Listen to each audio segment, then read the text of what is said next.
Buenas noches, amados hermanos, qué gusto saludarlos, gracias por empezar este nuevo estudio con nosotros.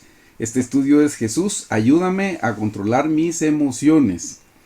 Si se recuerdan, el anterior se llamaba Jesús, sana mis heridas. Y este, pues no se podía llamar Jesús, controla mis emociones, porque controlarla es parte del trabajo que nosotros debemos hacer. Lo que sí seguro es que le podemos pedir ayuda al Señor, le podemos pedir auxilio a Dios y Él nos va a ayudar. La Biblia dice, pedid y se os dará, buscad y hallaréis. Así es que hermanos, para empezar, yo les voy a suplicar que nos pongamos en las manos del Señor, que me acompañen a orar, cada quien ore por su propia vida, cada quien ore para que el Señor le hable a su corazón.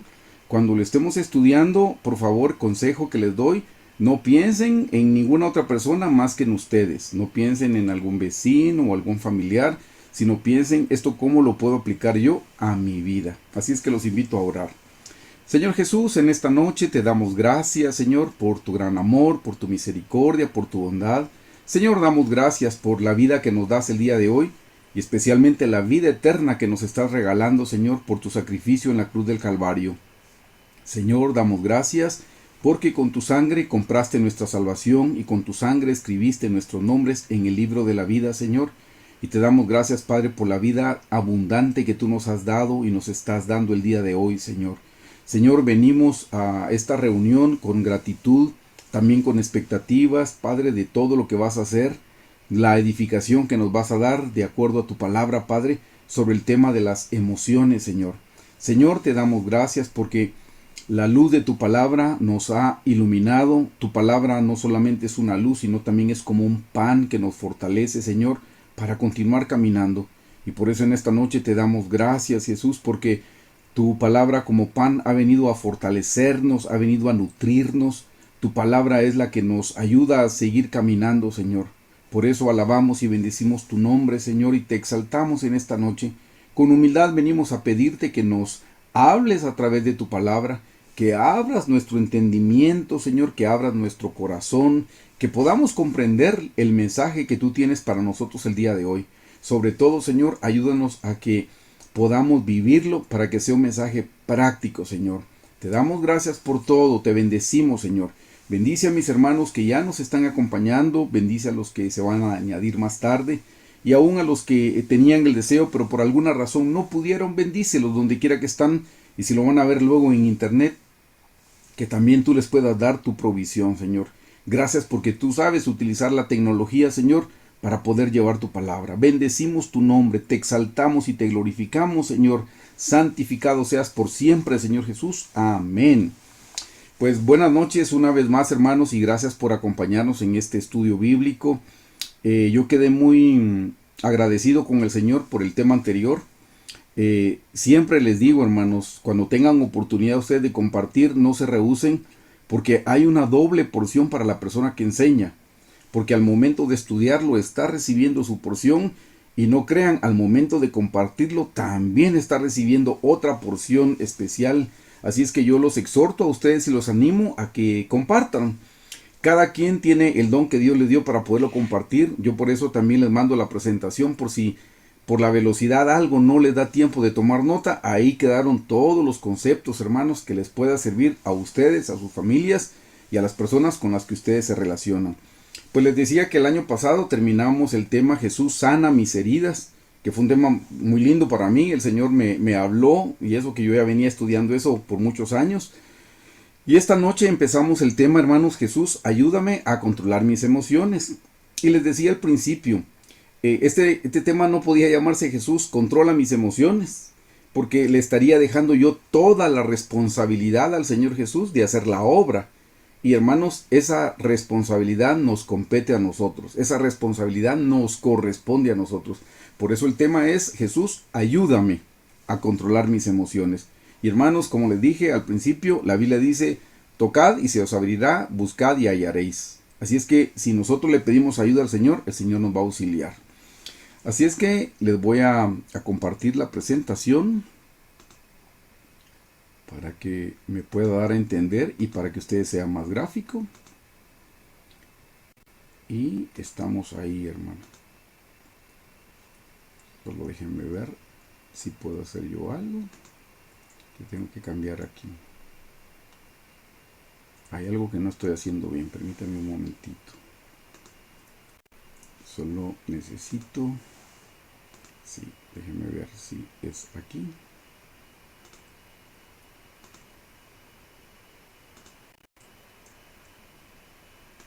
Y... No, hermanos, regálenme un minutito. Hay algo que no estoy haciendo bien.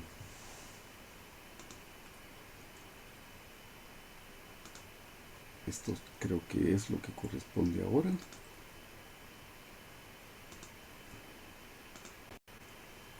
Y no, hermanos, no lo estoy logrando. Déjenme hacer un último intento y si no, entonces lo dejamos ahí. Porque entonces no supe cómo hacerlo.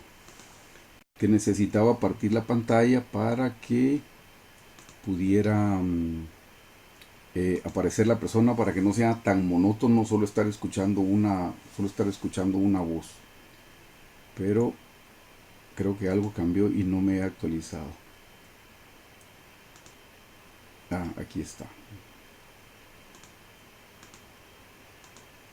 Déjenme ver ahora y les digo si lo logré hacer bien.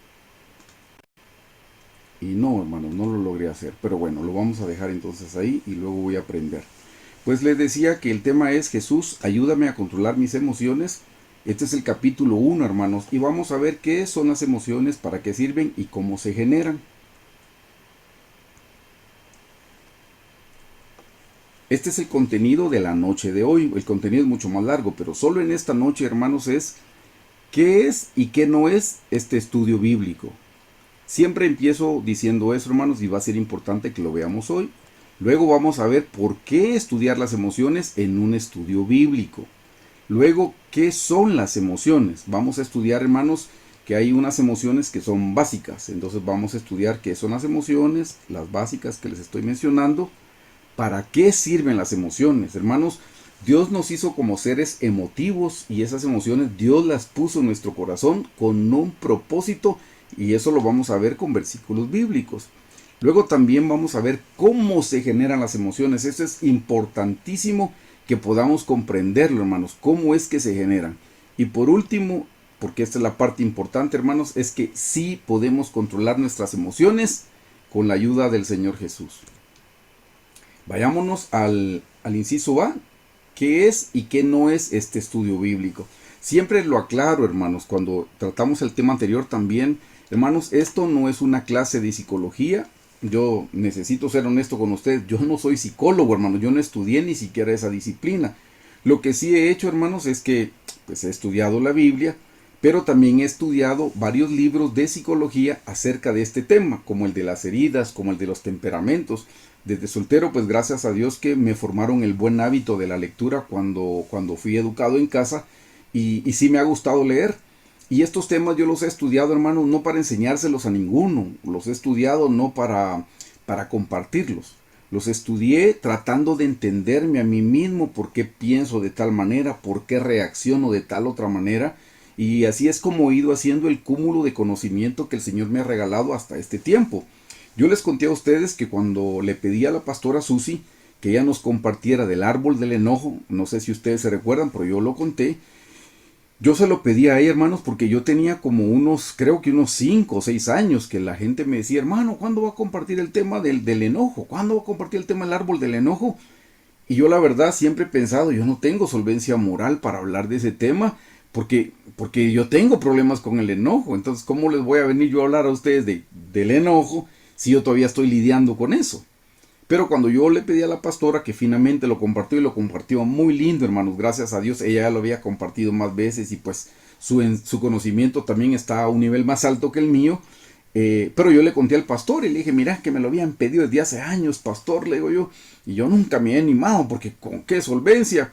Y conocen ustedes al hermano Carlos, que es tan amoroso, me dijo, Eric, me dijo, precisamente porque has tenido que luchar tanto con esa área de tu vida y que has orado y que le has pedido al Señor, tenés mucho que compartir. A veces uno no comparte solo de las cosas que se deben hacer, también se puede compartir de las cosas que no se deben hacer, me dijo. Entonces alguien que ha luchado y que he visto y me consta que has luchado con esa área, me dijo, pues ¿por qué no compartirlo?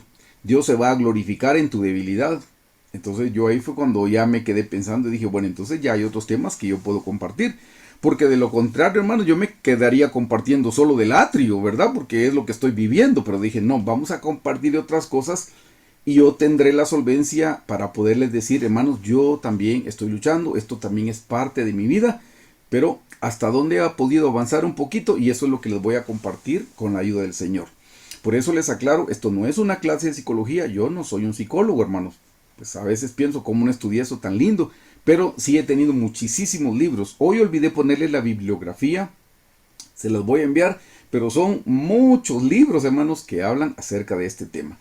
¿Qué sí es este estudio bíblico? ¿Qué es? Es un estudio bíblico enfocado a las emociones, para que con la ayuda del Señor Jesús podamos tener dominio de ellas. Esto sí es, hermanos, es un estudio bíblico enfocado a este tema. Si nos vamos a la siguiente diapositiva es ¿por qué estudiar las emociones en un estudio bíblico? Porque tal vez alguien piense, hermano, pero ¿por qué no nos habla de la Nueva Jerusalén? ¿O por qué no nos habla cómo vencer las 10 naciones cananeas? ¿O por qué no nos habla de el fruto de la carne? Y por supuesto que esos son los temas bíblicos que habíamos venido compartiendo. Sin embargo, hermanos, es mi opinión con relación a esto. También se necesita esta clase de temas.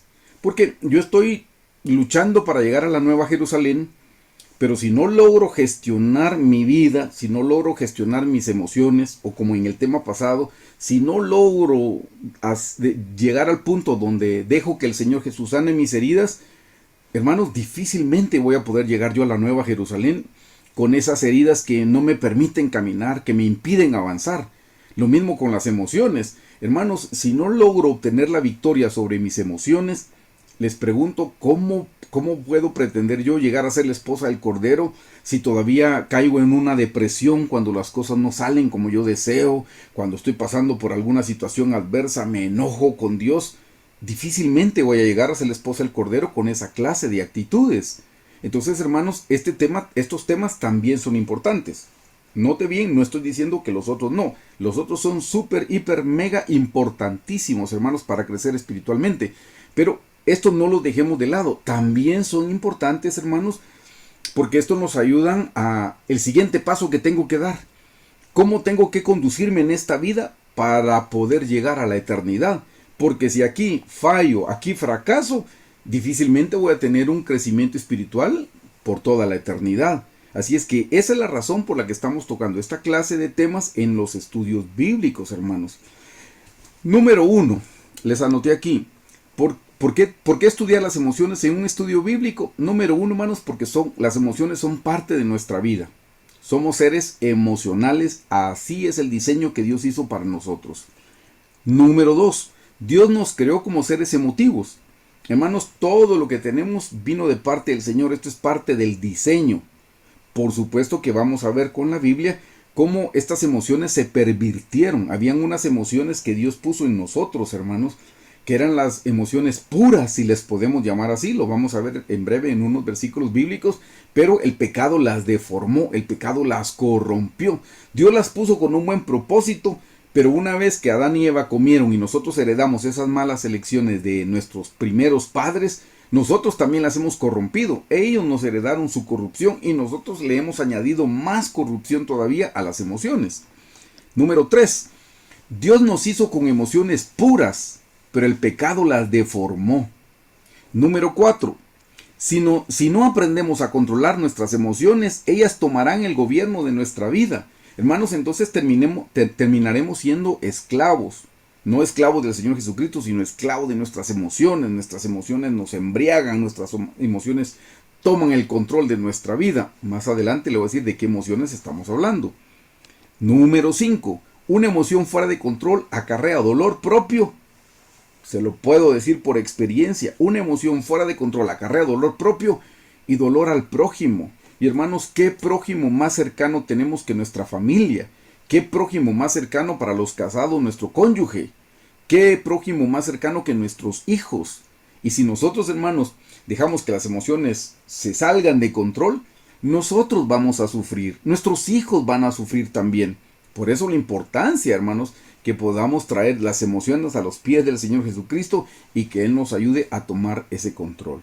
Y número 6, El Señor Jesús, a través de su palabra y el Espíritu Santo, nos da la capacidad de retomar el control de las emociones. Hermanos, en el principio, cuando Dios creó a Adán y a Eva, a Adán le dijo, hermanos, que tenía que sojuzgar las aves, que tenía que sojuzgar no solo las aves, sino también las bestias y los peces, hermanos. Ahí hay un simbolismo muy especial, hermanos. Eso de sojuzgar lo que significa es que Adán y Eva tenían el control, ellos gobernaban. ¿Saben qué representan las aves del cielo? Las aves del cielo, hermanos, representan los pensamientos. Ustedes saben que en la Biblia el Señor utiliza muchas alegorías. El Señor utiliza muchas alegorías y una de ellas son las aves. Las aves representan los pensamientos, pero también los peces representan los sentimientos. Y hermanos, las bestias lo que representan es nuestro carácter. Y a ellos, ahí donde dice que tenían que sojuzgarla. Entonces, hermanos, lo que estoy diciendo con esto es, como dice en el número 6, el Señor Jesús, a través de su palabra y el Espíritu Santo, nos da la capacidad de retomar el control de las emociones, el control que tuvo al principio Adán, pero que lo perdió. Ese control lo podemos retomar nosotros con la ayuda del Señor Jesús. Por favor, acompáñeme, se me corrió, perdón. Acompáñeme a leer qué dice Oseas. Disculpe, tengo que retroceder. Oseas 4:6 dice: mi pueblo fue destruido porque le faltó conocimiento. Por cuanto desechaste el conocimiento, yo te echaré del sacerdocio, y porque olvidaste la ley de tu Dios, también yo me olvidaré de tus hijos. Pero quiero que note lo que dice en la primera parte, hermano. Dice: mi pueblo, o sea, nosotros, sus hijos, sus escogidos, mi pueblo fue destruido porque le faltó conocimiento. Hermanos, las emociones es parte de la Biblia, está en la Biblia, y es parte del conocimiento que nosotros debemos adquirir también. Y miren cuán importante es esto, hermanos. Aquí les puse, mire lo que puede causar una emoción fuera de control. Acompáñame a leer lo que dice el segundo libro de Samuel 17, del 1 al 5, y luego nos pasamos al versículo 23. Vea esto. Esto es cuando Absalón quería luchar en contra de su papá, en contra del rey David. Y entonces llama a un consejero que se llamaba Ahitofel. Versículo 1 dice: entonces Ahitofel, y yo le puse entre corchetes y está inclinada la letra porque eso yo se lo añadí a la Biblia, dice: entonces Ahitofel, ex consejero de David, ahora consejero de su hijo Absalón, y entonces Ahitofel dijo a Absalón: yo escogeré ahora 12,000 hombres y me levantaré y seguiré a David esta noche, y caeré sobre él mientras está cansado y débil de manos. Lo atemorizaré y todo el pueblo que está con él huirá y le mataré al rey solo. Así haré volver a ti todo el pueblo, pues tú buscas solamente la vida de un hombre, y cuando ellos hayan vuelto todo el pueblo estará en paz. Este consejo pareció bien a Absalón y a todos los ancianos de Israel. Y dijo Absalón: llamad también ahora a Husai arquita, para que asimismo oigamos lo que él dirá. Hermanos, aquí está Absalón pidiéndole un consejo a alguien que había sido consejero de su papá, del rey David. Ahitofel había sido un buen consejero. Él tenía sabiduría, hermanos. Toda la gente sabía que él tenía sabiduría. Y el consejo que le dio es lo que nosotros acabamos de leer en el versículo 2, versículo 3 y versículo 4. Y mire lo que dice, hasta el 3. En el 4 dice, le borro aquí: este consejo pareció bien a Absalón y a todos los ancianos de Israel. O sea, lo que Ahitofel dijo les pareció que estaba bien. Sin embargo, versículo 5, dijo Absalón: llamad también ahora a Husai arquita, para que asimismo oigamos lo que él dirá. Y hermanos, Husai arquita vino y dijo todo lo contrario. Así es que Absalón tenía que escoger entre el consejo de Ahitofel o el consejo de Husai. ¿Y qué creen que hizo? No escogió el consejo de Ahitofel, escogió el consejo de Husai. Y por cierto, la Biblia dice que realmente Dios lo confundió para escoger el consejo de Husai, porque el consejo de Ahitofel era lo mejor para Absalón, pero era lo peor para David. O sea, el consejo para Absalón era el mejor consejo, pero Dios no permitió que Absalón lo recibiera. Entonces, cuando este consejero Ahitofel se dio cuenta que rechazaron su consejo, se dio cuenta que no lo pusieron por obra, se dio cuenta que lo menospreciaron, mire lo que dice en el versículo 23. Pero Aitofel, viendo que no se había seguido su consejo, enalbardó su asno y se levantó y se fue a su casa, a su ciudad, y después de poner su casa en orden, mire lo que dice, se ahorcó y así murió y fue sepultado en el sepulcro de su padre. Hermanos, estamos hablando de un hombre que había sido sabio, un hombre que había sido consejero del rey David, que por razones distintas decidió ya no serle fiel a David y ahora decidió serle fiel a Absalón, pero seguía siendo sabio. Pero cuando vio que no recibieron su consejo, se ahorcó. Ahora, hermanos, ¿qué habrá pasado en el corazón de este hombre Aitofel para que haya tomado la decisión de ahorcarse? ¿Qué emoción pudo haber venido a su vida? Pues ya lo vamos a ver, pero una de ellas, hermanos, número uno fue ira. La ira es una emoción, el enojo. Se llenó de enojo, se llenó de cólera, hermanos. Y por cólera se quitó la vida. Hermanos, lo digo con temor y con todo respeto, pero ustedes han visto noticias de pastores de iglesias grandes. No dije pastores importantes porque todas las personas somos importantes para el Señor. Una posición dentro de la iglesia no nos hace más importantes o menos importantes, hermanos. Dios nos ama a todos por igual. Dije pastores de iglesias grandes. Yo no creo que porque son iglesias grandes están bien atendidos en todo aspecto. Pero a ustedes les consta, han visto noticias, hermanos, que pastores de iglesias grandes se han suicidado. Pastores de iglesias que tenían muchos miembros y de muchos años. Y resulta que el pastor general se quitó la vida. Esas son noticias que nos han llegado a nosotros. Y uno piensa, ¿qué le habrá pasado al pastor para que haya tomado esa decisión? Y uno dice, pero ¿cómo un cristiano puede suicidarse si tenía el recurso de la oración, tenía el recurso de la palabra del Señor? Podía haber ido en oración buscando a Dios, buscando su consejo, buscando su sanidad, buscando su guianza. Hermanos, ¿cómo es posible que un cristiano se quite la vida? Eso es porque la emoción fue mal gestionada. Es una emoción que se salió de control y la persona no pudo controlarla. Y hermanos, el Señor dice que no nos ha dado un espíritu de cobardía, sino de poder, de amor y de dominio propio. Eso quiere decir que el cristiano que se ahorcó, que se quitó la vida, que se suicidó, hermanos, no tuvo el dominio propio, porque no dominó esa emoción, todo lo contrario, esa emoción lo dominó. Pues la primera emoción que salta, hermanos, es el enojo, la segunda es la tristeza.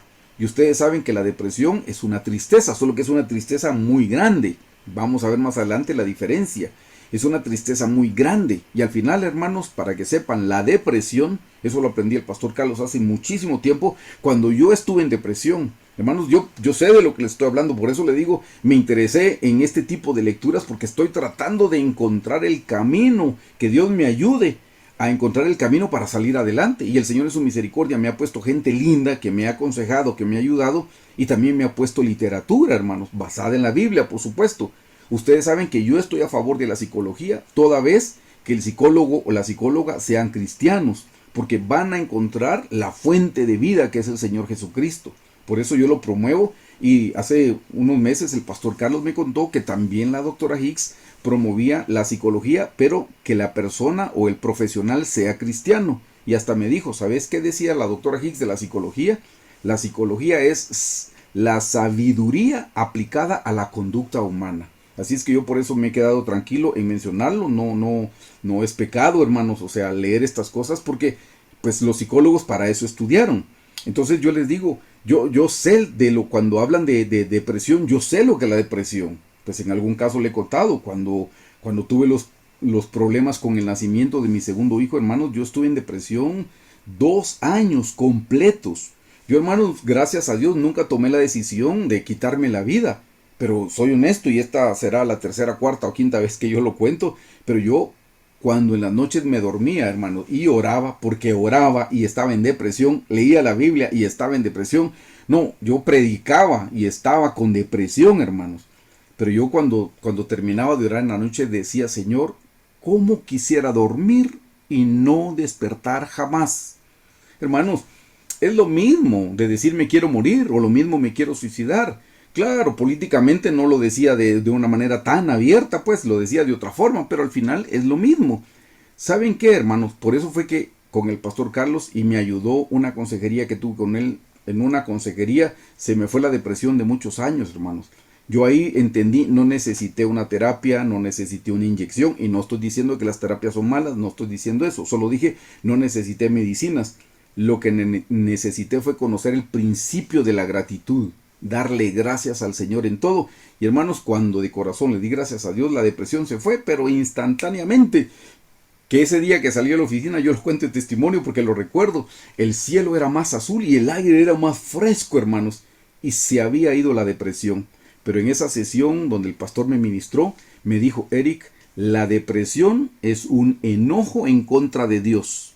Es un enojo en contra de Dios porque las cosas no salen como uno quiere. Y cuando nos enojamos y no le agradecemos, entonces se manifiesta la depresión.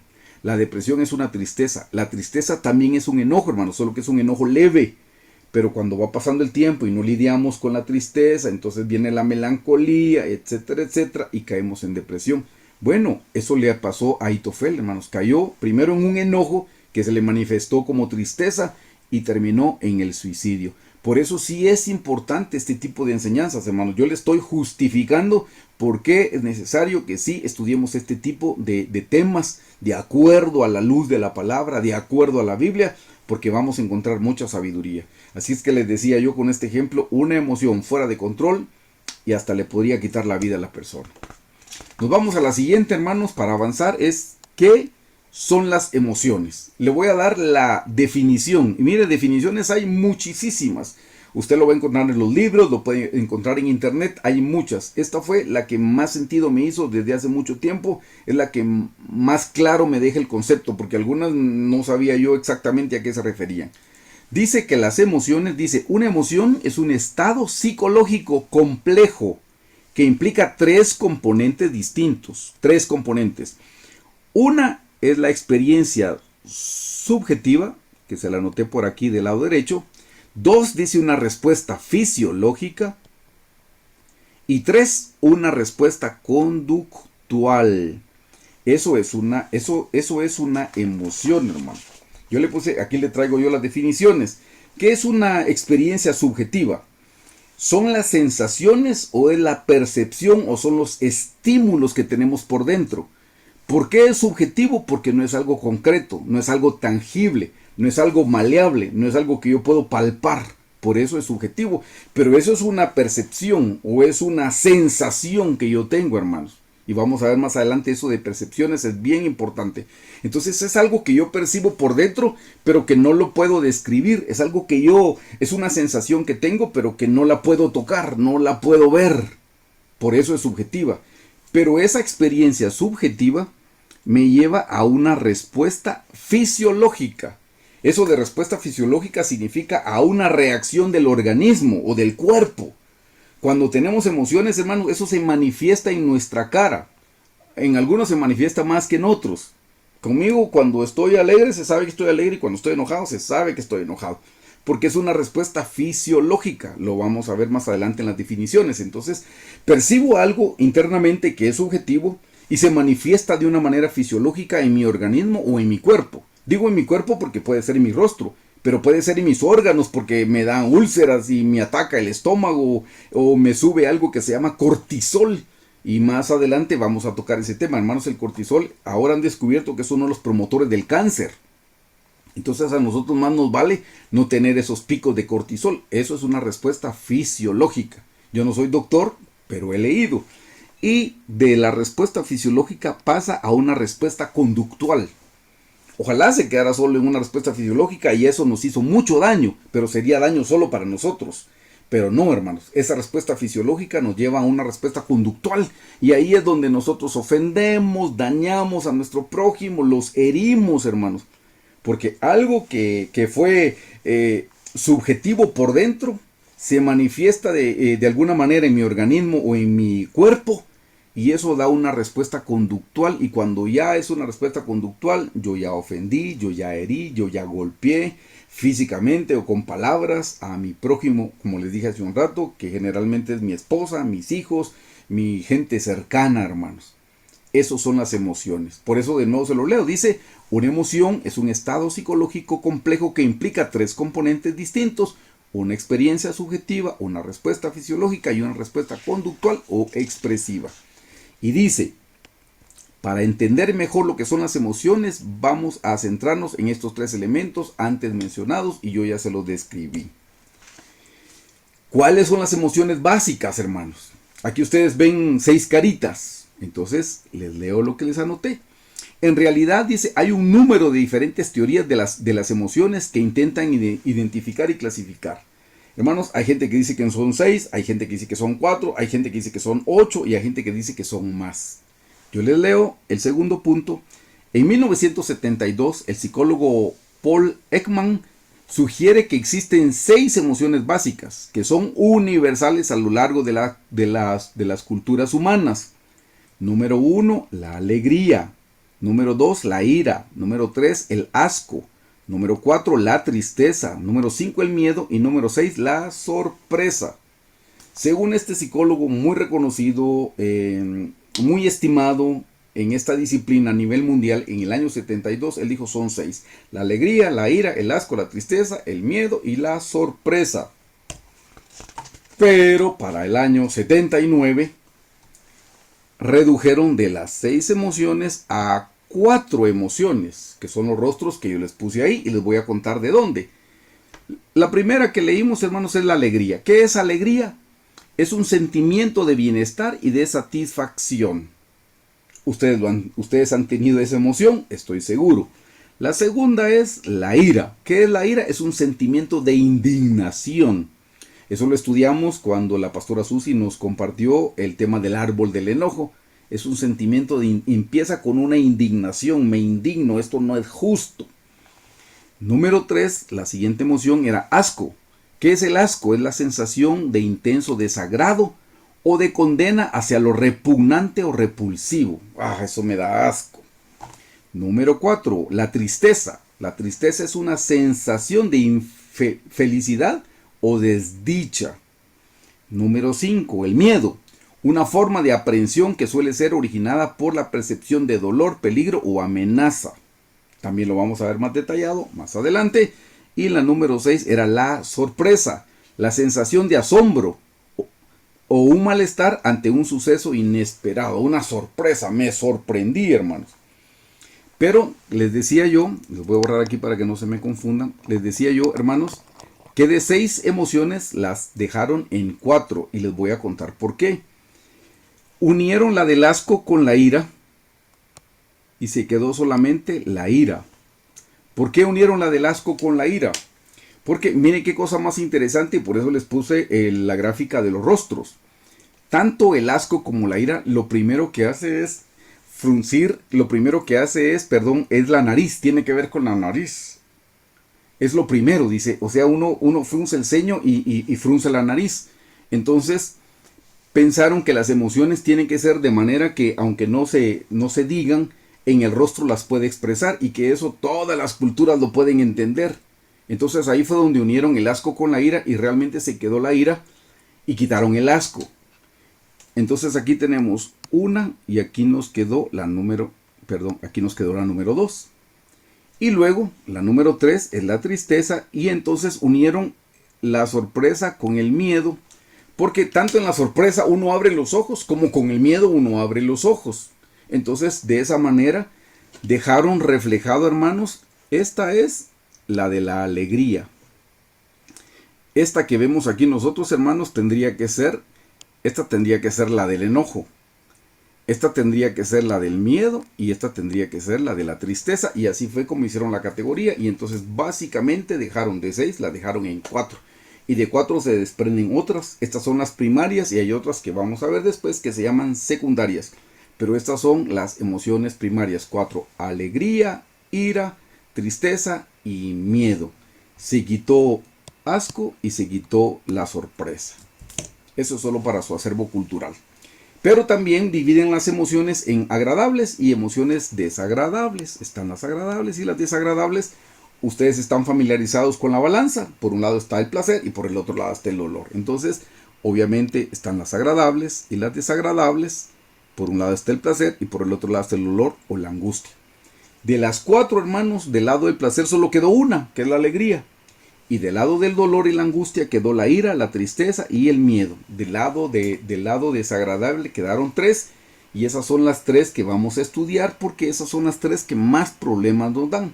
A nosotros la alegría no nos da problema. Bueno, nos da problema porque casi no estamos alegres. No, pero las que más problemas nos dan, hermanos, es la ira, la tristeza y el miedo. Quiero que noten esto, por favor, hermanos. ¿Cuánto dura una emoción? Por favor, préstele atención a esto. ¿Cuánto dura una emoción? Yo antes pensaba que regresemos a las emociones, hermanos. A la ira. ¿Cuánto dura la emoción genuina de la ira? Ay, hermanos, a nosotros nos podría durar la ira un día, tal vez, no sé, 2 días, 3 días, o no sé, un mes enojados. O la tristeza, hermano. Oh, la tristeza, en verdad, esa sí se nota que es larga, hermano. Y hay gente que pasa triste, no días, no semanas, no meses, no años, y pasa triste. Y en depresión años. Yo le estoy contando, hermanos, yo soy el ejemplo vivo. Yo pasé 2 años con depresión. Y le dije que la depresión es tristeza. Entonces, imagina cómo se alargó esa emoción. Pues el miedo, entiendo que el miedo no creo que dure tanto. Pero podría ser, dependiendo del suceso. Pero mire por favor cuánto dura una emoción. Acompáñeme a leer por favor en el punto 1. Dice, cada explosión de productos químicos emocionales, desde el momento en que se produce en el hipotálamo, y eso está en el cerebro, y ahí es donde nace la emoción, hermanos, en el hipotálamo, hasta el momento en que se descompone y se absorbe por completo, mire lo que dice, tiene una duración aproximada de 6 años. No, hermano, no dice 6 años, no dice 6 meses, 6 días, ni 6 horas, dice 6 segundos. La emoción genuina y pura, hermano, dura 6 segundos, ya eso medido por los psicólogos y los psiquiatras. Así es que un enojo no debería durarnos más de 6 segundos. Una tristeza no debería de durarnos más de 6 segundos, hermanos. 6 segundos. Por eso les puse aquí, mire, son 6 segundos que se vuelven eternos, hermanos. Se vuelven de fuego porque nos consumen. Pero solo 6 segunditos dura una emoción pura, hermano. Mire qué interesante saber eso. Y aquí viene la explicación. Dice, si sentimos algo por más de 6 segundos, es porque estamos de algún modo, incluso no consciente, eligiendo recrear y reabastecer esas sensaciones. En 6 segundos se me debería de acabar el enojo, hermano, la ira, en 6 segundos. Pero si me dura más tiempo, es porque yo sigo pensando, no, esto es injusto, es que no me debió haber contestado así. Pero es que para todo lo que yo he hecho por la persona, esto no me lo merezco. Debió haberme dado un mejor trato. Y por recrear, entonces la emoción se alarga, hermanos. Y vamos a ver que de emoción pasa a otra cosa. Porque la emoción solo dura 6 segundos, hermanos. Es rápido. Por recrear o, ¿qué dice? Reabastecer. O sea, reabastecer es que seguimos con lo mismo y seguimos con lo mismo y seguimos con el mismo círculo. Hermanos, parecemos hámster, dando vueltecitas y vueltecitas y vueltecitas y vueltecitas y no avanzamos. Solo nos estamos cansando, nos estamos agotando, nos estamos debilitando. Porque la emoción pura solo dura 6 segundos. La próxima vez que usted sienta que se va a enojar, cuente 1, 2, 3, 4, 5, 6. Ahí se le tendría que ir. Y si lo quiere decir bien, diga 1 Mississippi, 2 Mississippis. Y así, porque cuando dice Mississippi, ese es el tiempo de un segundito. Eso es lo que debe durar una emoción, hermanos. Mire que las emociones fuera de control se convierten en estados de ánimo. Si pasa más de 6 segundos, ya no es emoción, es un estado de ánimo. Y a eso es a lo que debemos ponerle un freno, hermanos. Dios nos puso emociones y vamos a ver para qué sirven de acuerdo a la Biblia. Los estados de ánimo es cuando ya se salió del control esa emoción. Entonces se convirtió en estado de ánimo. Acompáñenme al punto 1. Dice, en el lenguaje cotidiano utilizamos a menudo los términos emociones y estado de ánimo de manera intercambiable, o sea, de manera similar, indistintamente. Pero los expertos hacen distinción entre los dos. Segundo, ¿cómo se diferencian una emoción? Note, una emoción es normalmente bastante corta, dígase 6 segundos, al mismo tiempo que es intensa, hermanos, o sea, la emoción es corta, pero es intensa. Corta, pero es intensa. Mire lo que dice en el tercer punto. Las emociones son también propensas a tener una causa definida e identificable. Mire, las emociones se puede saber cuál es la causa. Por ejemplo, después de estar en desacuerdo con un amigo en una conversación, es posible que nos sintamos enojados por un corto periodo de tiempo. O sea, las emociones puras se sabe cuál es la causa. Siguiente punto. Por su parte, un estado de ánimo es por lo general mucho más suave que una emoción. Mire esto. Un estado de ánimo es más suave. Es más suave. Mientras que nosotros dijimos hace un rato que la emoción era algo, no era suave, hermanos, era intensa, pero corta. Ahora el estado de ánimo dice, mire de nuevo aquí, por su parte, un estado de ánimo es por lo general mucho más suave que una emoción, pero de mayor duración. En muchos casos puede ser difícil identificar la causa específica de un estado de ánimo. Es que es tan suave y es tan larga, hermanos, que uno ya no sabe ni por qué está triste. Ya no me acuerdo, solo sé que estoy triste, pero ya no sé por qué estoy triste. Y es que ya no se manifiesta como tristeza, sino les dije, se manifiesta como depresión. El que tiene ira, que pasó de ser que pasó de ser una emoción a un estado de ánimo, de la ira pasa a la irritabilidad. Se vuelve irritable y se mantiene irritable. Y el buenos días, buenas tardes, buen provecho, todo le irrita y no sabe ni por qué está enojado. Se le alargó porque pasó de ser una emoción a un estado de ánimo. Y por último dice, por ejemplo, es posible estar irritado con ansiedad o pesar por varios días sin ninguna razón aparente o identificable, que fue lo que le mencioné.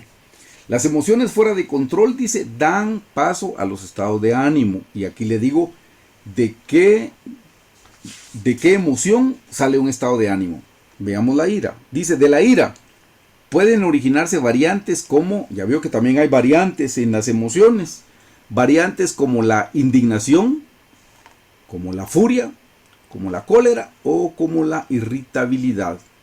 De la ira, que es una emoción pura, se originan estados de ánimos como la indignación, la furia, la cólera o la irritabilidad. De la emoción que se llama tristeza, pueden originarse variantes como el pesar, la melancolía y la depresión, que es la antesala del suicidio, la antesala de la muerte. Ven, la tristeza le genera pesar, melancolía y depresión. O sea, como les puse, de aquí para allá, hermanos. Una cosa genera otra. Y del miedo, la número 3 dice, pueden originarse el temor, la ansiedad, el terror, entre otras. Vamos a ver la diferencia de estas palabras, pero del miedo puede originarse el terror, la ansiedad, entre otras. Ahora mire, esto es interesante. Es posible no tener emociones, hermanos, porque uno dice, ay, qué lindo sería entonces no tener emociones. Pues mire lo que dice la psicología. La alexitimia, que es no tener emociones, entre comillas, no tener, porque sí se tienen. La alexitimia, que se considera un trastorno mental, se considera una falla neurológica o también un rasgo de personalidad. La psicología todavía no se ha puesto de acuerdo si la alexitimia es un trastorno mental, una falla neurológica o un rasgo de personalidad, pero dice, la alexitimia que impide reconocer y expresar las propias emociones, pero no implica necesariamente dejar de experimentarlas. La experiencia interna la tiene, lo que no tiene es la manifestación, pero la percepción la tiene. Como se recuerdan que eran 3 pasos, y la primera es la percepción, lo intangible. Esa sí se tiene. Lo que ya no se tiene es lo que va en el organismo y lo conductual. Ahí es donde ya no se manifiesta, pero todos tenemos emociones porque a todos nos puso Dios emociones.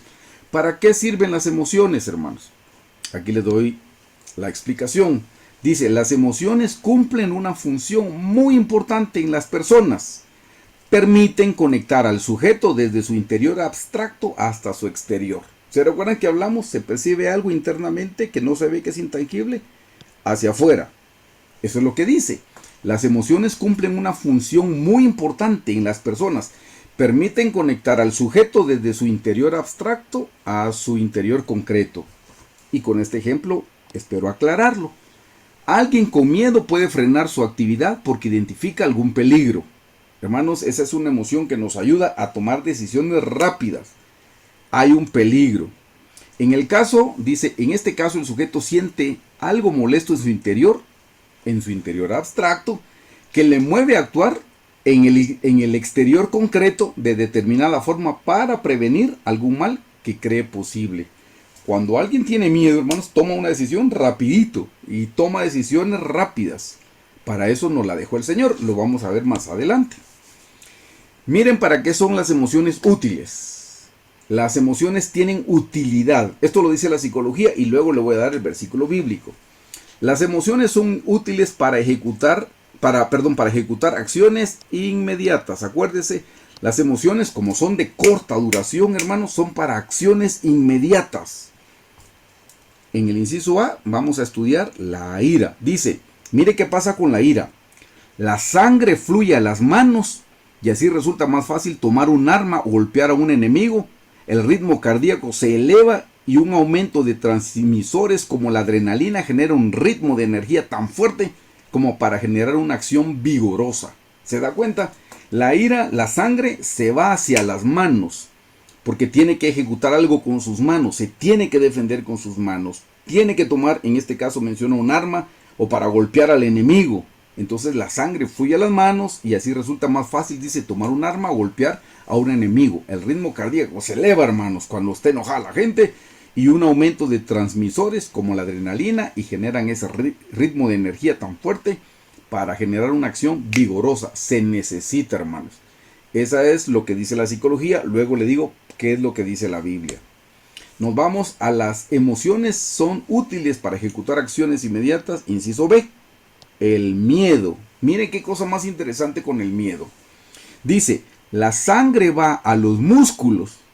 Se recuerda que en la anterior la sangre ¿a dónde iba? A las manos. Mire cómo es esto. La sangre va a los músculos esqueléticos grandes como los de las piernas y así resulta más fácil huir y el rostro queda pálido debido a que la sangre deja de circular por él. Por eso, hermanos, cuando uno tiene miedo, se quedó puro papel, porque la sangre se fue de su rostro y se fue para los músculos esqueléticos grandes, porque es el momento para salir corriendo. Pero mire la segunda cosa que sucede. También se genera una dilatación de las pupilas para poder observar mejor la zona y captar el peligro. Mire qué cosa más interesante, qué sabiduría la que hay en nuestro organismo, hermano, porque eso sucede en el organismo. Mire qué sabiduría la que hay en nuestro organismo. Por eso las emociones son útiles para tomar y ejecutar acciones inmediatas. Inciso C, hermanos, la tristeza. Oh, mire qué pasa con la tristeza. Dice, se genera una caída de energía. Hermanos, aquí la energía se vino al suelo. Por eso generalmente en términos coloquiales la gente dice está de bajón, se le bajó la energía. Se genera una caída de energía y el entusiasmo por las actividades de la vida, sobre todo las diversiones y los placeres, generando el tiempo y el espacio. ¿Para qué? Mire lo que dice la psicología, para meditar y pensar en la pérdida, para poder comprender las consecuencias futuras de la situación y permitirle al sujeto prepararse para la nueva realidad. Hermanos, miren qué sabiduría hay en esto. Miren con la tristeza y vamos a ver que hay una buena tristeza y concuerda con lo que los psicólogos dicen. Lo vamos a leer en un momento en un versículo bíblico. Hermanos, la tristeza lo que hace es que baja la energía, pero ya vieron para qué. Para meditar, para pensar en la pérdida, para poder comprender las consecuencias futuras de la situación y le permite al sujeto prepararse, dice. Hermanos, ustedes han leído el pasaje bíblico que dice, esto lo dijo el rey Salomón, el hombre más sabio que ha existido, y yo siempre aclaro, después del Señor Jesucristo. El hombre más sabio dijo con relación a los funerales, no sé si lo ha leído usted o está en Eclesiastés, es mejor estar en la casa de luto que en la casa del banquete, dice. Y uno si usted lo lee en su casa, dice, ay no, para mí es más bonito ir a una fiesta, un almuerzo, una cena, una recepción, ay, que ir a un cementerio o ir a una funeraria, eso no es bonito. Pero mire lo que dice el rey Salomón, es mejor estar en la casa de luto que en la casa del banquete. Ese sermón de predicador, hermano. Ese sermón de predicador de funerales. Casi siempre hacen acopio de este versículo bíblico. Pero ¿sabe por qué lo dijo el rey Salomón así? ¿Por qué dijo es mejor estar en la casa de luto que en la casa del banquete? Hermanos, ¿quién estando en un banquete piensa que se va a morir? ¿Quién estando en un banquete con música, con comida y tal vez hasta con bebidas piensa que se va a morir? Ninguno. Pero estando en la casa de luto, triste por la pérdida, ahí está meditando, wow, la muerte sí que es real, un día a mí me va a tocar estar ahí, y si no estoy preparado, no me voy a ir con el Señor. Si no estoy preparado, voy a terminar en un lugar de tormento. Más me vale reafirmar mis elecciones con el Señor Jesucristo. ¿Se da cuenta? Por eso la tristeza sirve, hermanos, para meditar. Cuando esté triste, no se pelee, piense, ¿qué está tratando Dios con mi vida? Cuando las cosas no le salgan bien, no se pelee con el Señor, no piense, Señor, ore, Señor, ¿qué estás tratando con mi vida? ¿Qué debo aprender en medio de esta lección? Señor, ¿qué es lo que tú quieres que yo te entregue? Algo está tratando Dios. Hermanos, acuérdense, el Señor no hace nada con despropósito. O sea, el Señor no está perdiendo, hermanos, el Señor no está perdiendo su tiempo.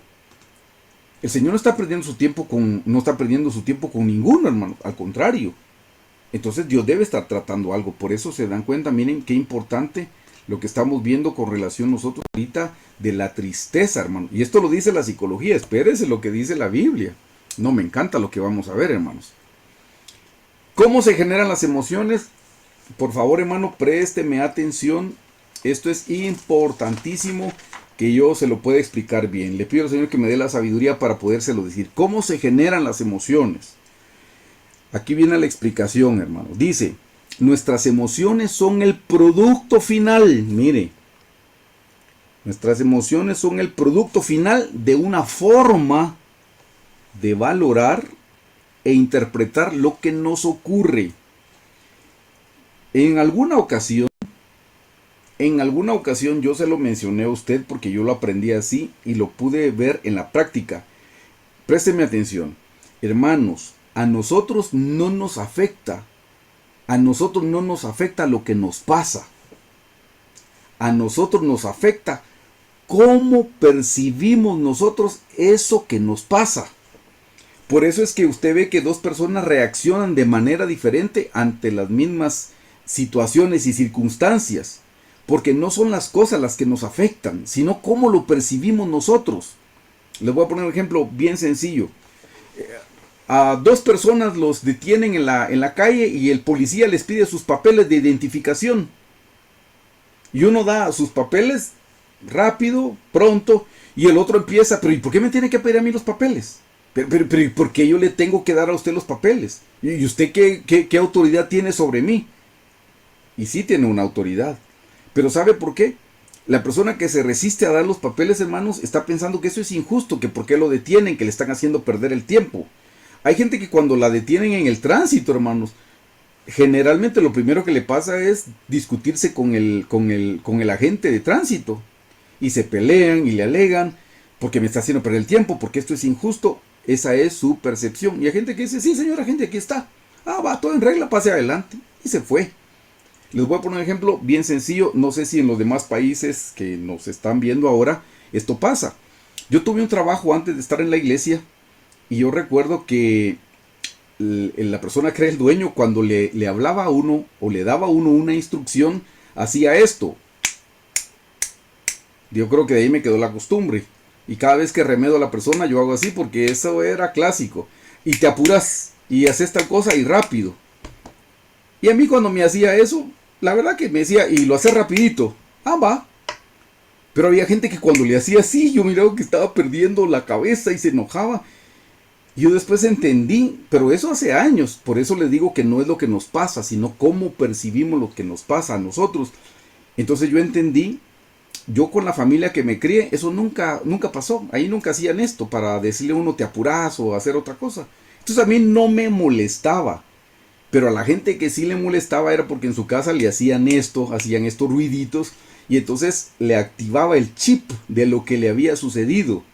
Y le hacía recordar que en su casa con eso le estaban dando un mensaje de que hacerlo rápido, y si no lo haces rápido eres un inútil, si no lo haces rápido eres un incapaz. Todas esas cosas, hermanos. Y yo lo logré entender porque yo decía, pero a mí esta risa me da tan bonito que suena cuando hacen así. Y la gente decía, qué bonito le va a parecer a usted eso. Pues como a mí nunca me lo habían hecho, decía, mire, como los españoles que las hermanas hacen así. Sí, pero eso era para mí, hermano. Entonces entendí que no es lo que le pasa a uno, sino uno cómo lo percibe. La otra vez que compartí esto también les conté. Ya ahorita estoy cumpliendo 3 años de haber sido diagnosticado con diabetes. Yo me acuerdo que a un hermano hace como unos 20 años, cuando le diagnosticaron la misma enfermedad, hermanos, el hermano se entristeció, se apesadumbró, nos pidió oración, lloró y le entró un pesar, hermanos. Yo de verdad cuando lo miraba en la iglesia, ya me daba pena saludarlo, no sabía qué decirle porque él estaba postrado, llorando por su situación. No digo que no, es una situación difícil, pues yo ahora la estoy experimentando, hermanos. Pero en esa época a mí me daba tanta pena que decía, él se va a morir de la tristeza y no de la diabetes, se va a morir de la tristeza. Bueno, hermanos, gracias a Dios hace tantos años y bendito el Señor y el hermano está re bien con su medicina, sus ejercicios y su comida. Bueno, cuando a mí me diagnosticaron la diabetes, me recuerdo que en la iglesia una de mis compañeras me preguntó y me dijo, mira, ¿estás triste? Me dijo, porque ahora sos diabético. Y yo le dije, no, para nada, le dije. ¿Cómo quisiera yo que mi hija Elizabeth fuera diabética? Ay, no, ¿cómo puede decir eso? Me dice. Yo le dije, no, es que se te olvida. Elizabeth tiene la diabetes infantil, que es mucho más severa que la diabetes del adulto. La diabetes del adulto, una pastilla en la mañana y una pastilla en la noche, hermanos. Si tomamos pastillas para otras cosas, ¿qué de difícil hay en esto? Y que tengo que comer sano, ¿qué de difícil hay en esto? No, mi hija se inyecta insulina 7 veces al día, desde las 3 de la mañana hasta las 11 de la noche. Decirle que tenga la diabetes que tengo yo sería una bendición, hermano. Claro, comparativamente hablando, para alguien que no es diabético, sí sería algo malo. No, pero para alguien que va a pasar de la más severa a la light, si le podemos decir así, es una bendición. ¿Por qué lo tomé yo así? Porque en mi mente yo sabía que había una diabetes más severa y esa no me tocó. Entonces se dan cuenta, no es porque yo sea más espiritual que el hermano de hace 20 años, no, solo que yo tenía más información. Por eso digo con certeza, tienen razón los psicólogos y profesionales que dicen, no es lo que a usted le pasa lo que le afecta. No es eso, no. Es cómo usted lo percibe, si lo percibe como una maldición o lo percibe como una bendición. Pero ahí es donde tenemos que empezar a cambiar nuestra mente, hermanos. ¿Qué dice la Biblia? Que nosotros debemos renovar nuestro entendimiento. Porque ¿qué dice la Escritura? Todas las cosas ayudan a bien a los que amamos al Señor. Todas, hermanos, hasta las desagradables. Perdón, la diabetes que yo tengo me ayuda para bien, hermanos. Pues es parte de todas las cosas de este mundo. Me tiene que ayudar para bien. Me tiene, porque la Biblia lo dice. Esto me hace depender del Señor. Hermanos, si eso me ayudó a comer más sano, el comer más sano me ayudó de no tener otras enfermedades. Entonces todo ayuda para bien, todo. Y cuando nosotros entendemos que todo ayuda para bien, ya no nos amargamos, le damos gracias al Señor. Pero si creemos que esto no es una bendición, sino que es una maldición, nos vamos a deprimir, nos vamos a apesadumbrar, etcétera, etcétera, etcétera. Entonces, hermanos, vuelvo a la presentación. Vean, por favor. Dice, nuestras emociones son el producto final de una forma de valorar o interpretar lo que nos ocurre. Vea, aquí está el acontecimiento, aquí está lo que nos, ay, perdón, se me fue, disculpe. Aquí está, hermanos, el acontecimiento, lo que nos sucedió y me parece desagradable. Esto, hermanos, está relacionado con una valoración y esto es lo que me genera una emoción. Pero le voy a dar el orden. Hermanos, primero yo tengo una valoración de las cosas. Esto es lo primero. Yo tengo una valoración de las cosas. Le voy a poner aquí número 1 para que no nos perdamos. Primero yo valoro las cosas. Si yo valoro las cosas desagradables como algo que no merezco, entonces me voy a enojar. Si yo llego a mi casa todos los días pensando que yo merezco que mi esposa me atienda bien y un día mi esposa no me atiende como yo esperaba, ¿qué cree que va a pasar? Me voy a enojar porque en mi mundo, en mi valoración, yo merezco. Por eso el pastor Carlos ha dicho que el yo merezco es el enemigo de los matrimonios. Porque en mi valoración yo merezco ser tratado de una mejor manera, yo merezco mejor trato. Entonces ven, primero va la valoración. ¿Qué valor le doy yo a las cosas? Entonces viene el acontecimiento, pero el acontecimiento depende de la valoración. Y por último, este sería el paso 2. Y por último, hermanos, el acontecimiento me va a llevar a la emoción, que es el paso 3. Y esa emoción la voy a hacer un estado de ánimo si en verdad yo no logro pararlo en los 6 segundos, hermanos. Pero todo tiene que ver con la valoración, la valoración. Por eso, hermanos, nosotros tenemos que aprender a cambiar la valoración que tenemos en nuestra mente. Nosotros no entendemos qué es mal, hermanos. En el huerto había un árbol del conocimiento del bien y del mal, y nosotros creemos que mal es tragedia, y no, hermanos, el mal en las manos de Dios es para nuestro bien. No lo hemos entendido. El mal en las manos del Señor es para nuestro bien, porque todas las cosas ayudan a bien a los que amamos al Señor. Esa es la valoración que tenemos que empezar a cambiar en nuestra mente, hermanos. Entonces ahora nos vamos con esta explicación. De acuerdo a lo que creamos, esa es la valoración, de acuerdo a lo que creamos de la situación, nuestro sistema emocional ejecutará la emoción. Se los estoy diciendo de otra forma. Mire la ira. Estamos hablando de la valoración de la ira. Dice, la ira es sostenida por la creencia que algo es injusto, ha ocurrido y que ha afectado directamente a la persona. De nuevo, la ira es sostenida por la creencia que algo injusto ha ocurrido y que afecta directamente a la persona. Así es la ira. Hermanos, la gente que se enoja es porque cree que lo que le está pasando es injusto. El otro día alguien me dijo, mire, esto es injusto. Hermanos, ¿se recuerdan cuando el rey David iba huyendo de su hijo Absalón? Fíjese que no lo enfrentó. David pudo haber dicho, esto no es justo. ¿Cómo mi hijo me va a querer robar el trono? Le voy a hacer la guerra. No, hermanos. David empezó a huir. Pero cuando iba huyendo, no sé si recuerdan que se le apareció en el camino. Cuando estudiamos el tema de las heridas del alma, lo estudiamos. Se recuerda que salió un hombre y lo maldijo. Y le dijo, maldito, maldito, hombre sanguinario, le dijo.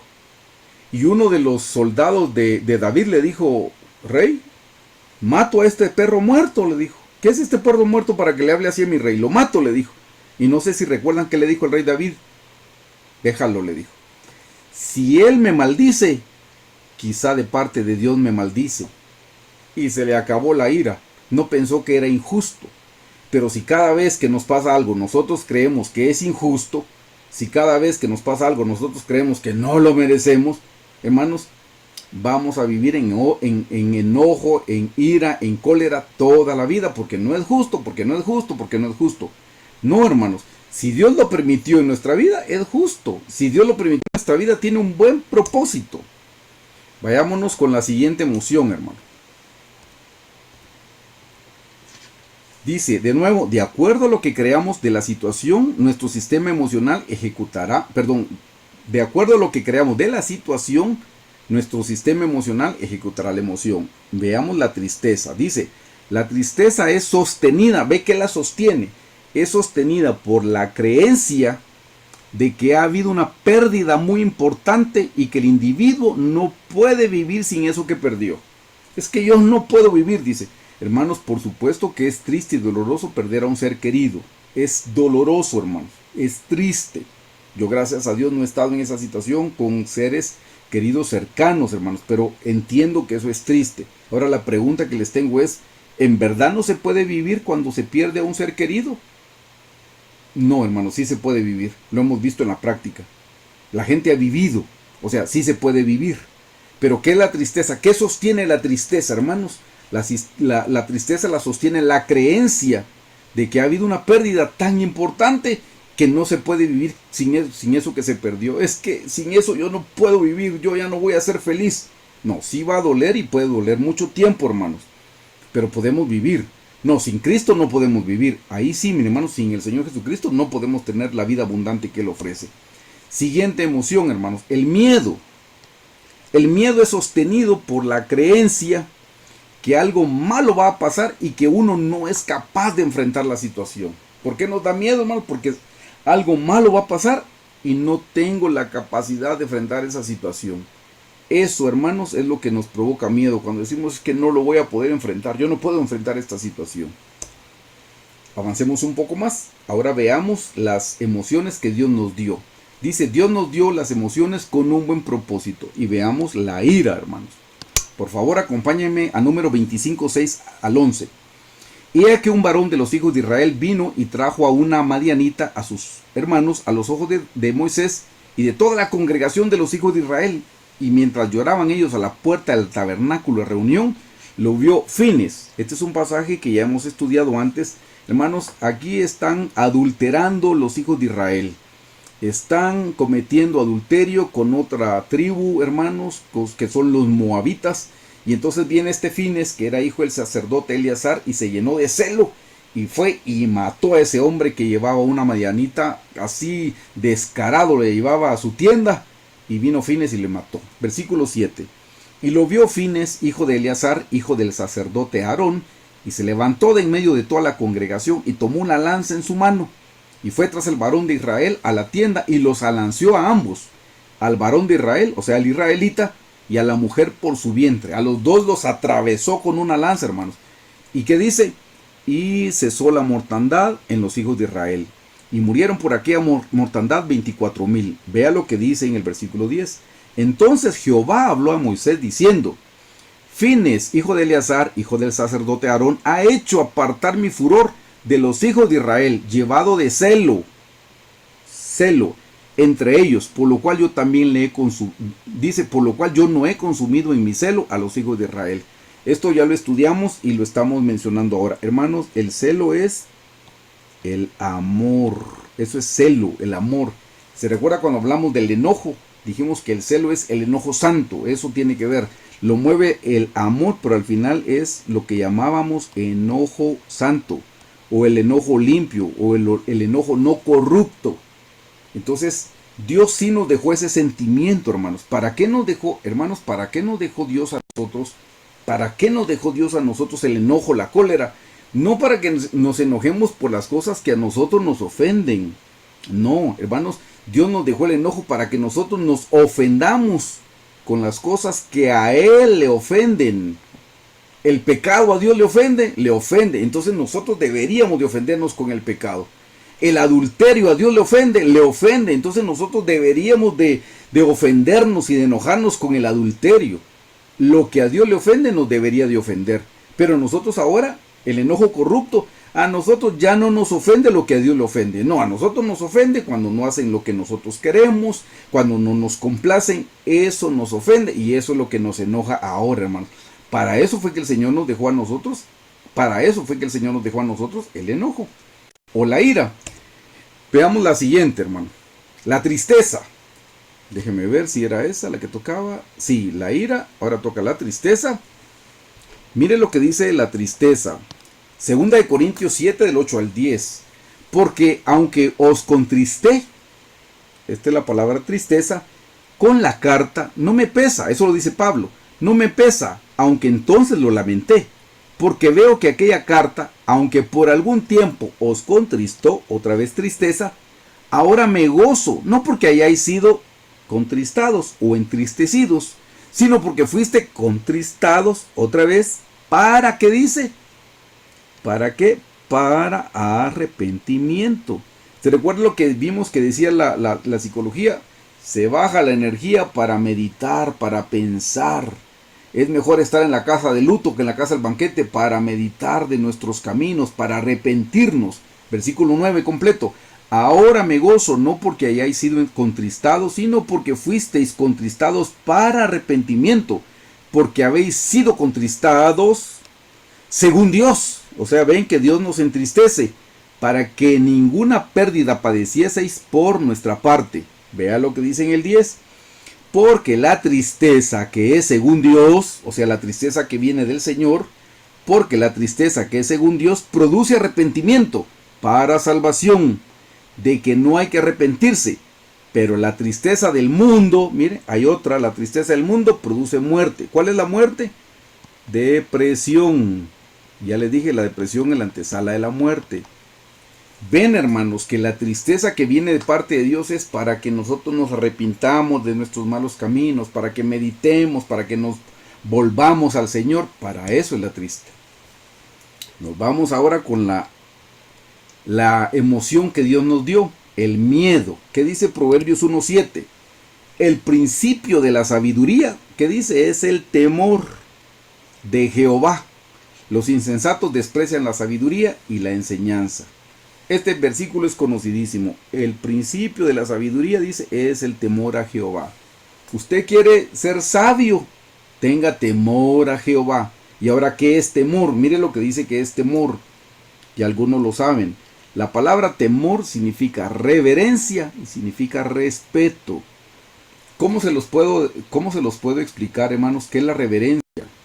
Hermanos, la reverencia es el respeto por las cosas santas. La reverencia es el respeto por las cosas sagradas.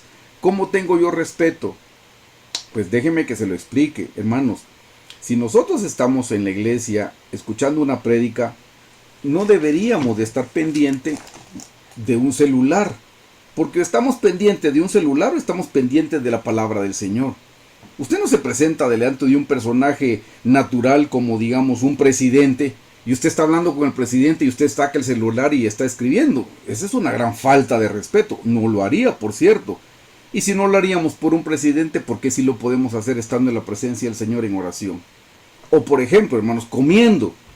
Hermanos, o estamos escuchando la palabra de Dios o estamos comiendo, pero no deberíamos de hacer las dos cosas. Porque es una falta de respeto. Usted no llega, hermanos, a una cita con el señor presidente y su plato de cornflakes, ¿verdad que no? Pues sí, señor presidente, cuente. Permítame. No, eso es una falta de respeto. Pues es exactamente igual.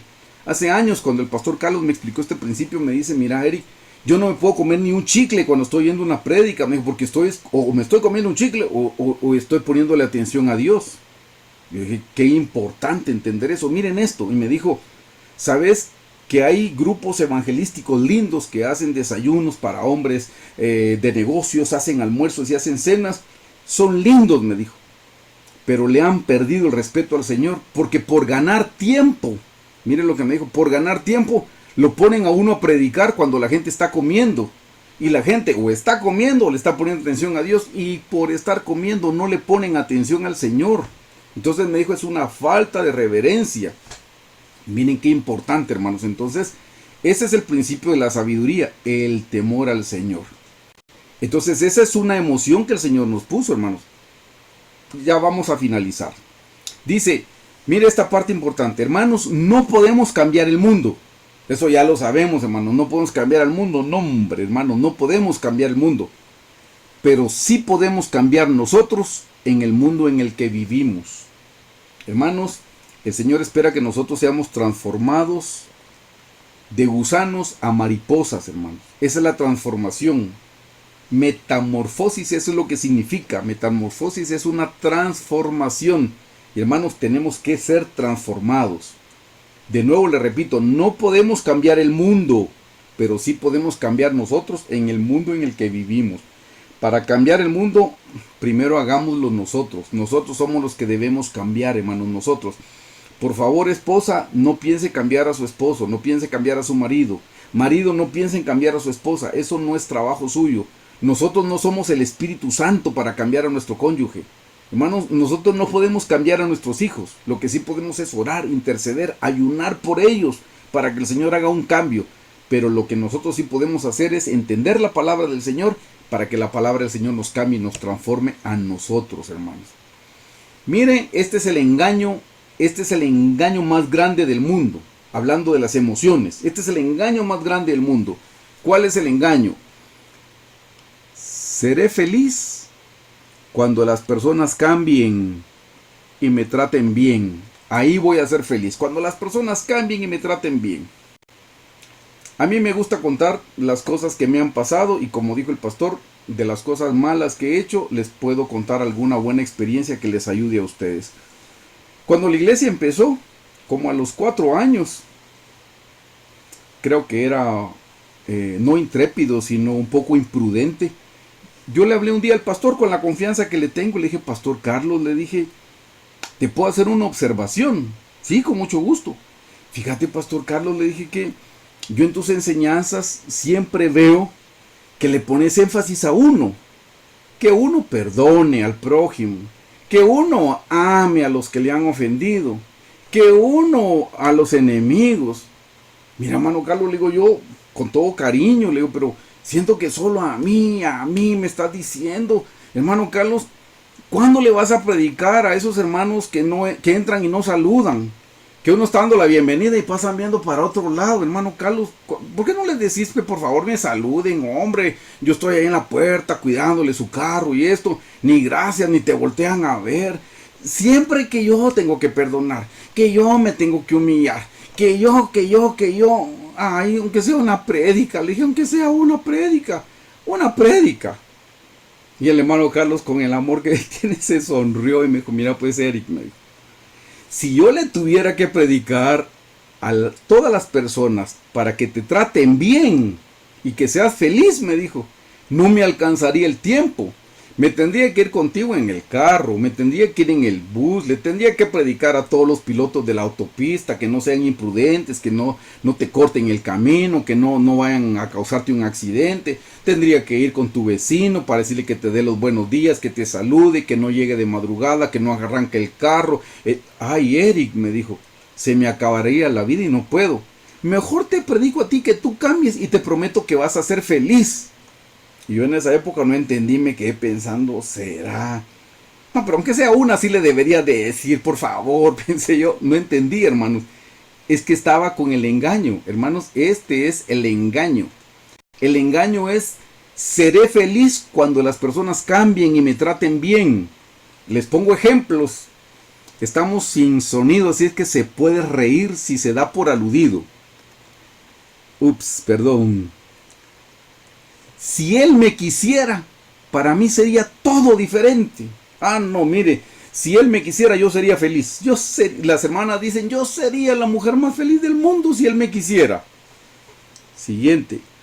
Si no me tratara tan mal, yo no me sentiría así. No, hombre, es que si me tratara bien, otra cosa sería. Pero mire, como me trata, yo por eso me siento así. Si no me respetan, los voy a odiar. La culpa de mi depresión la tiene mi marido, que es enojado. Las maestras dicen, los chicos de la escuela son los que me ponen tan nerviosa. Algunos hemos dicho, yo sufrí mucho cuando era niño y por eso ahora sufro. Otros dicen, hay mucha corrupción, por eso me enojo tanto. Tengo miedo porque me puedo quedar encerrada, dicen las hermanas. O dicen, tengo miedo que a mi hijo le pueda pasar algo mientras esté en la calle. Es que mire, ay, es una incertidumbre porque con tanto loco que anda en la calle y tanta violencia que hay ahora. Si nosotros pensamos que hasta que las personas cambien, las situaciones cambien o me traten bien, yo voy a ser feliz, ese es el engaño más grande del mundo, hermanos. Nos vamos a quedar sentados esperando ser felices. No, hermanos. Los que debemos aprender a cambiar somos nosotros. Y con esto termino. Sí, hermanos, sí podemos controlar nuestras emociones con la ayuda del Señor Jesús. Sí podemos. Por favor, lea conmigo lo que dice Romanos 12:2. Esta es una versión moderna. La Biblia versión Reina Valera 60 dice, no os conforméis a este siglo. Pero la versión moderna dice, no se amolden al mundo actual. No se amolden al mundo actual, sino sean transformados mediante la renovación de su mente.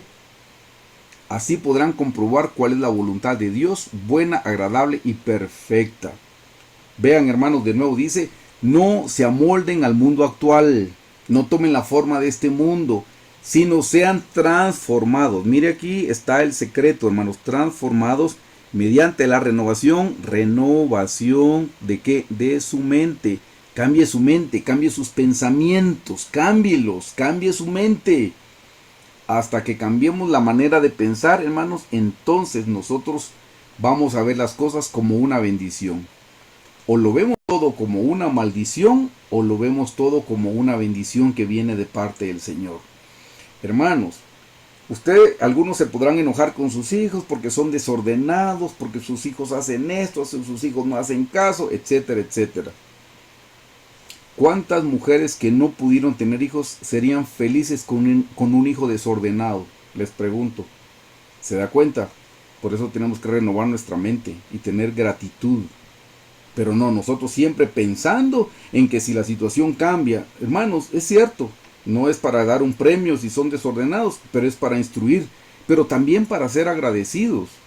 Por eso el versículo claramente dice, hermanos, dice, sino que transformados mediante la renovación de su mente, cambiemos nuestros pensamientos. Pero ¿cómo vamos a cambiar nuestros pensamientos si no nos llenamos de la palabra del Señor? ¿Cómo vamos a cambiar nuestros pensamientos si no oramos, hermanos? si no dejamos que la palabra venga como agua y nos limpie. No podemos cambiar nuestra mente, no podemos renovar nuestra mente. Necesitamos aprendernos la Biblia, hermanos. Necesitamos memorizar la Biblia para ir renovando nuestra mente, ir cambiando malos pensamientos por buenos pensamientos. Hermanos, yo en alguna ocasión les conté, para sacar un mal pensamiento, solo tenemos que meter un buen pensamiento. No podemos tener dos pensamientos distintos al mismo tiempo. No podemos, hermanos. Entonces, si nosotros queremos sacar un mal pensamiento, metamos un buen pensamiento. ¿Qué mejor pensamiento que la palabra del Señor? ¿Qué dice la Biblia? Todo lo honesto, todo lo puro, todo lo santo, todo lo de buen nombre. ¿Qué dice? En esto pensad, en esto pensad, en esto pensad. Pero si no leemos la Biblia, ¿cuándo vamos a renovar nuestra mente? Y nosotros queremos cambiar nuestras emociones. Queremos que las emociones no nos tomen el control. Queremos que las emociones no nos embarguen.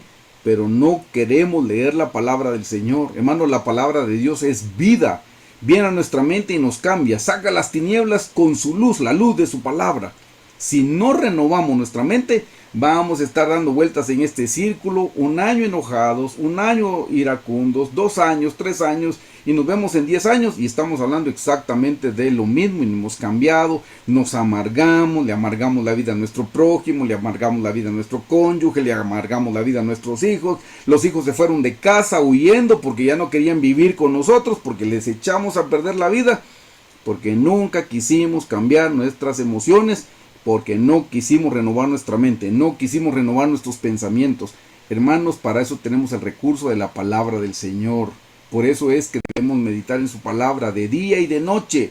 Bienaventurado el varón que en su ley medita de día y de noche, será como árbol plantado junto a las corrientes de aguas que da su fruto a su tiempo y su hoja no cae. Y todo lo que hace, dice la Biblia, todo lo que hace prosperará. Mire, la prosperidad no viene por sembrar dinero, no va a cosechar dinero, no, la prosperidad viene por meditar la palabra del Señor. La prosperidad viene, hermanos, por tener obediencia a la palabra de Dios. El Señor en Deuteronomio le dijo al pueblo de Israel, y todas estas bendiciones te alcanzarán, usted ni las tiene que buscar, te alcanzarán, si diereis oído a mi voz para procurar poner por obra mi palabra. Si diereis oído mi voz para procurar poner, dijo procurar, por lo menos tener la intención de poner por obra la palabra de Dios. Hermanos, a veces le dicen a uno, hermano, ore por mí, bendígame. Y por supuesto que uno los quiere bendecir, pero el que bendice es Dios. ¿Y sabe cómo bendice Dios? Cuando uno es obediente a su palabra. No cumpla con la palabra de Dios, ¿qué bendición le va a venir? Porque ahí en Deuteronomio dice, y todas estas maldiciones te alcanzarán si no oyerais mi voz para cumplirlas. Si usted oye la palabra del Señor o no la oye y no la cumple, estas maldiciones te alcanzarán. Así es que seamos sabios, seamos sensatos. Escuchemos la palabra del Señor con la intención de ponerla por obra. Así es como viene la bendición del Señor sobre nuestras vidas. Y mire lo que dice segunda de Timoteo 1:7, hermanos. Perdón, se me fue, discúlpenme por alguna razón, porque necesito que veamos esta cita bíblica, por favor. Segunda de Timoteo 1:7. Dice, porque no nos ha dado Dios espíritu de cobardía, estamos aquí, sino de poder, de amor y de dominio propio. Aquí es donde viene el dominio sobre las emociones. Mire, porque no nos ha dado Dios espíritu de cobardía, sino de poder, de amor y de dominio propio. Así es que, hermanos, esta fue la introducción al tema de las emociones. Espero haberme dado a entender. Espero, hermanos, que esta enseñanza les pueda bendecir. La próxima semana, si Dios lo permite, vamos a ver la corrupción de las emociones y cómo nos llevan a otras cosas malas. Pero los invito a orar, hermanos. Espero que nos hayamos podido ver en el espejo de la palabra. Espero que esto nos ayude a entendernos un poquito mejor y que nos ayude, hermanos. A nosotros no nos afecta lo que nos pasa, nos afecta lo que nosotros creemos o percibimos de las cosas que nos pasan. Hasta que no renovemos nuestra mente, no va a cambiar esa percepción. Ahí vamos a tener ese cúmulo de valores, así como lo vimos en el diagrama. El valor es lo que tenemos en nuestra mente de la palabra de Dios. O tenemos la palabra de Dios o tenemos el entendimiento entenebrecido del mundo, y eso es lo que nos va a generar las emociones. Queremos tener buenas emociones, tienen que ser inspiradas en la palabra del Señor. Los invito a orar, hermanos, y a ponernos en las manos del Señor. Señor Jesús, en esta noche una vez más te damos gracias, Señor, por tu gran amor y tu misericordia y el privilegio que nos estás dando en esta noche de estudiar este tema acerca de las emociones. Señor, gracias porque este es un tema que podemos poner en práctica ahora mismo, Señor. Es algo que nos puede ayudar ahora mismo, Señor. Y que si no podemos completar y poder salir con éxito ahora mismo, Señor, difícilmente vamos a llegar a la eternidad, a estar en una posición alta como es el llamado para ser tu esposa. Difícilmente podremos estar en la Nueva Jerusalén si todavía nosotros somos gobernados por nuestras pasiones carnales, Señor. Así es que, Padre, hoy venimos delante de ti a darte gracias por esta luz que nos estás dando y a pedirte que nos des el valor, que nos des la valentía, Señor, para hacer el trabajo que nos corresponde, para que una vez viéndonos en la luz de tu palabra, Señor, que podamos ir en oración a pedirte perdón, a pedirte cambios, a pedirte transformación. Señor, queremos ser hijos aceptos tuyos.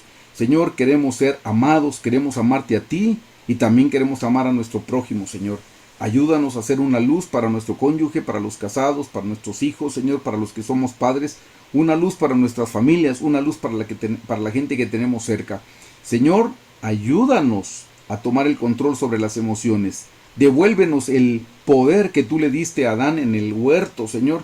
Él tenía el poder sobre las aves, sobre los peces, sobre las bestias. Él tenía el poder sobre las aves, sobre los pensamientos. Danos ese mismo poder. Él tenía el poder sobre los peces, que representan los sentimientos. Danos ese mismo poder. Señor, Él tenía el poder sobre las bestias, sobre nuestro carácter. Danos ese mismo poder. En el nombre de Jesús te lo pedimos. Señor, úngenos con tu Santo Espíritu, Señor. Danos una nueva unción en esta noche. Danos ese poder, tu fuerza de antes, Señor Jesús, para poder reinar sobre nuestras emociones, Señor. Que ya no sean las emociones las que toman el control de nuestra vida, Señor, sino que tú, Señor, que tú estés gobernando y reinando sobre nuestra vida.